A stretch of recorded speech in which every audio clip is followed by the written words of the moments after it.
I'm Avery Bond.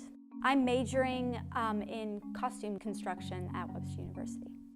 I'm being interviewed because I identify as a demigirl, which basically means I don't quite identify as a girl, but I don't really identify as a boy either. It's as if this is the gender spectrum, this is boy, this is girl, this is gender fluid, I'm somewhere in this area. It actually all started when I entered a talent show freshman year of high school, and I was going to sing Let It Go, but for some reason, I can't even remember why, I wanted to do it in costume.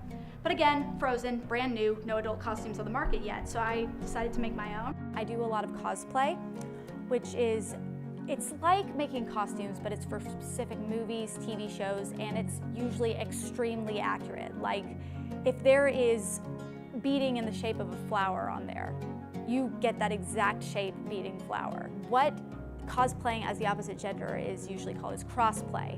And crossplay was kind of part of what kind of started making me come to the realization that I may not be entirely female. And so it was, the way it works is sometimes, you know, when I dressed up in crossplay, I thought, you know, this feels a little weird, but it's fun. But then other days, you know, I just felt totally comfortable in those costumes.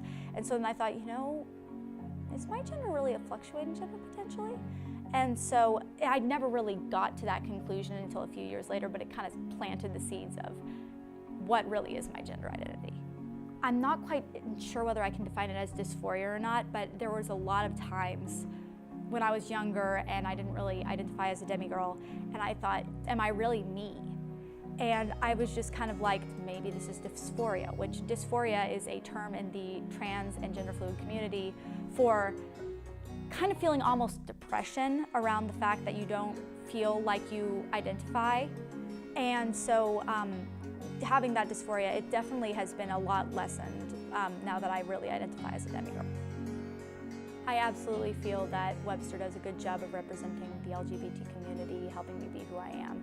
The LGBT Alliance here, I think, is absolutely fantastic.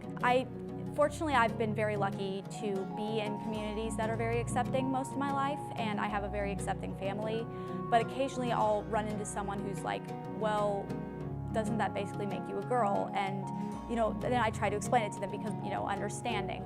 But then I've had some people who just, you know, think it's weird, some people who think it's wrong. I've been told I'm going to go to hell a few times. I think acceptance of gender fluidity, it varies from person to person. I think it's a matter of how willing you are to educate yourself. I think that there's understanding, there's trying to understand, and then there's just not being open-minded.